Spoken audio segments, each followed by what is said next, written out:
Bonjour à tous et bienvenue dans votre émission Voir autrement. Je suis Virginie Kofi, votre coach personnel qui vous coach avec la parole de Dieu dans les domaines professionnels et relationnels. Aujourd'hui, le thème c'est comment vivre son célibat. J'ai pu tirer 7 bénéfices en fait que l'on pouvait trouver en fait dans la vie de célibataire. Donc en fait, le célibat n'est pas mauvais en soi. Le célibat n'est pas contre vous. Voilà, vous n'êtes pas obligé de vous mettre dans des relations juste parce que vous avez peur de la solitude. C'est une grave erreur de faire ça. C'est une grave erreur de sortir avec quelqu'un juste parce que on a peur de se retrouver seul. On a peur du vide en fait. Comme on aime bien le dire, la nature a horreur du vide. C'est faux en fait. Il y a un moment donné où on a besoin de se sentir face à face avec soi-même. De se sentir avec nous-mêmes. Qu'il n'y ait pas de bruit autour. Qu'il n'y ait pas d'opinion, qu'il n'y ait pas d'avis en fait. On a besoin de se sentir avec soi-même et avec Dieu en fait. Donc je vous invite à suivre cette vidéo jusqu'à la fin et vous verrez que finalement le célibat n'est pas mauvais en soi, que le célibat n'est pas contre vous. Donc le premier point c'est de faire le point en fait de votre vie. Jusqu'à aujourd'hui vous avez vécu, vous avez vu, vous avez traversé, vous avez vécu des relations en fait. Donc aujourd'hui, qu'est-ce que vous pouvez dire? Qu'est-ce que vous pouvez en tirer en fait comme conclusion? Qu'est-ce qui a marché? Qu'est-ce qui n'a pas marché? Qu'est-ce qu'on vous reprochait?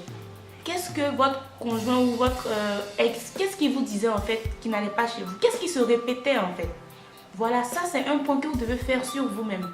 Pour ne pas avoir à répéter en fait cela quand vous allez rencontrer la personne de votre destinée. Donc là, vous devez savoir qu'est-ce qui n'a pas marché? Qu'est-ce qui ne va pas avec vous? S'il y a un problème, pourquoi en fait il y a eu ça? Posez-vous ces questions-là en fait. Posez-vous ces questions-là. Et même, vous pouvez même demander à vos proches, vos soeurs, vos amis, de savoir en fait qu'est-ce qui ne va pas chez vous. Si ces personnes sont sincères, si ces personnes veulent vraiment votre bien, ces personnes vous diront forcément, voilà, on trouve que tu es un peu dur, on trouve que tu te mets vite en colère, on trouve que par exemple, tu es... Voilà, ils vont forcément trouver des choses à vous dire.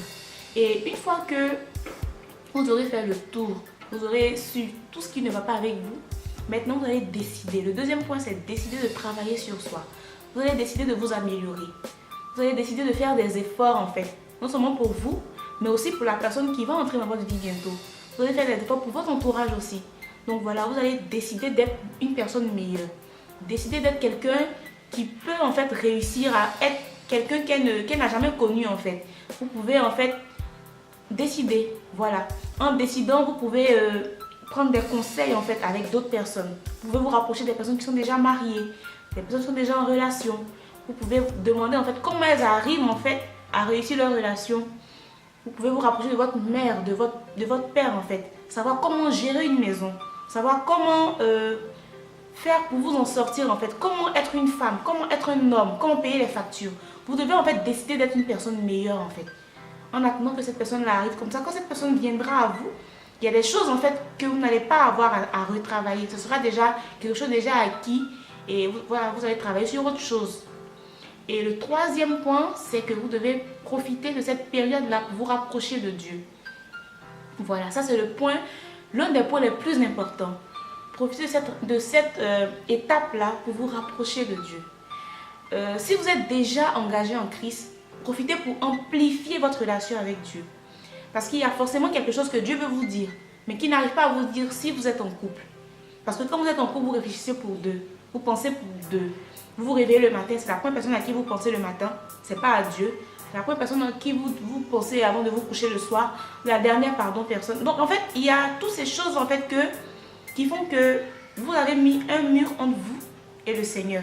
Donc tout ça en fait, c'est pour vous rapprocher de Dieu aussi. Donc là, vous demandez à Dieu, Seigneur, voilà là où j'en suis, je suis seule maintenant. S'il y a un message que tu veux me faire passer, c'est le moment parce que je veux rencontrer la personne de ma vie, mais je ne veux pas rentrer dans cette relation-là sans ton avis sur ma vie, sans ton accord en fait, sans ta bénédiction. Et j'aimerais savoir s'il y a quelque chose que tu veux me dire par rapport à ma relation avec toi, ma communion avec toi, ma façon de vivre, ma vie chrétienne avec toi. Seigneur, voilà, dis-moi ce qui ne va pas et aide-moi à être une personne meilleure. Donc, il y a ce point-là. Et le quatrième point, c'est faire du sport. Voilà. Vous devez faire du sport. Vous savez, les personnes qui font du sport sont des personnes qui ont beaucoup confiance en elles, en fait. Vous voyez quelqu'un qui soulève des poids, qui fait ce genre de choses-là. il a confiance en lui, même s'il n'est pas, excusez-moi, même s'il n'est pas assez beau, mais le fait de faire du sport, de toujours être en train de prendre de l'énergie, sortir de l'énergie, faire ce genre de choses, ça lui permet en fait d'avoir confiance en lui, de retrouver confiance en lui. Donc faire du sport, ça va vous permettre de retrouver confiance en vous. Surtout si vous avez vécu une relation, vous avez beaucoup souffert, ou par exemple on vous a trompé, ou vous avez commencé à douter de votre beauté, douter de vous, de ce que vous êtes capable de faire. Faire du sport va vous permettre en fait de revenir en fait, de vous dire que voilà, c'est pas... Non, il n'y a pas de problème avec vous, au contraire, vous êtes une personne merveilleuse. Voilà, donc il y a faire du sport. Ensuite, vous devez être heureuse en fait à chaque fois que vous voyez une personne qui est en couple. Donc le cinquième point, c'est de ne pas être aigri en fait des personnes qui ont réussi leur relation de couple. Ne les fuyez pas, parce que au contraire, vous avez des choses à apprendre avec elles, mais aussi bénissez-les, accompagnez-les. Ce qui n'a pas marché avec vous, c'est pas grave, ne regardez pas ça, mais soyez là pour ces personnes-là. Même quand ces personnes viennent vous expliquer leurs problèmes, ne dites pas des choses pour permettre à ce que ces personnes-là se séparent aussi. Non, si vous savez au fond de vous que c'est des relations qui peuvent marcher, conseillez ces personnes-là d'être ensemble, réunissez-les, priez pour ces personnes-là. Et Dieu qui est au ciel, il va voir vos efforts, il va vous bénir aussi quand le moment viendra. Donc voilà, ne soyez pas aigris des personnes qui réussissent en fait dans leur couple. Et le sixième point, c'est soyez heureuse en fait, soyez reconnaissante à chaque fois qu'une personne s'intéresse à vous. Même si ce n'est pas quelqu'un qui vous intéresse. Même si ce n'est pas quelqu'un qui vous intéresse. Soyez reconnaissant. Dites merci à Dieu à chaque fois qu'une personne vient vous dire qu'elle vous aime, qu'elle vous trouve belle, qu'elle vous trouve beau. Voilà, soyez reconnaissant. Même si au fond de vous, vous dites, bon, c'est pas la personne que j'attends. Mais quand vous êtes dans le lieu secret, quand vous êtes seul, vous dites, ah Seigneur, merci. Parce que cette personne qui est venue vers vous, c'est aussi sa créature.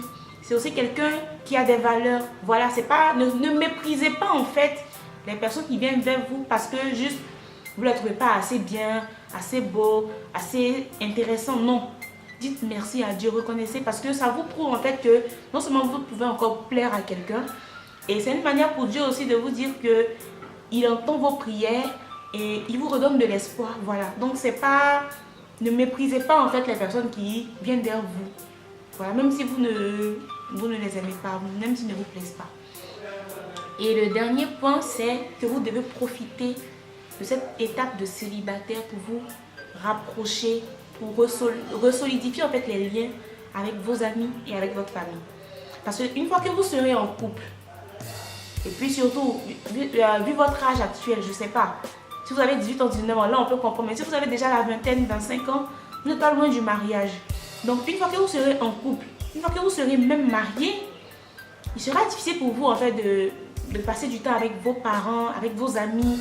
Donc là c'est le moment en fait de profiter à fond, au maximum, avec votre famille, vos amis, votre entourage, de faire ce qu'il faut, voilà, pour pouvoir garder de bons souvenirs en fait de cette période-là. Parce que quand vous serez marié, votre mari passe avant tout, votre femme passe avant tout. Donc c'est les 7 points que je voulais développer avec vous aujourd'hui. J'espère que vous allez vous retrouver dans ce message.